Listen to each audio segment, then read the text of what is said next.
আজকে রবিবার সকালে দেখো দুপুরের জন্য মাংস হবে।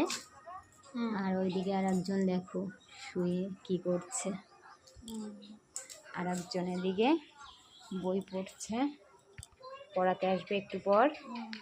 আর এদিকে হচ্ছে আমাদের রান্নাঘরে সকালে রান্না বান্না, শাক ভাজা, ঘাটকোল ভাজা, তারপরে ডাটা দিয়ে বড়ি। এই যে উনুনে রান্না হচ্ছে। দেখি কি উল্টাও, কলমি শাক রান্না হচ্ছে। সকালবেলা এত আইটেম খেয়ে পারবো? হ্যাঁ, তুমি যে রান্না করো। এটা কি শাক? কলমি শাক। আর রাঁধুনি দেখো আমাদের বেশ সকালে কারোর লাগলে নিয়ে যাবো। রাঁধুনি কি সুন্দর স্কুলে রান্না করে, আবার এদিকে বাড়ির রান্না।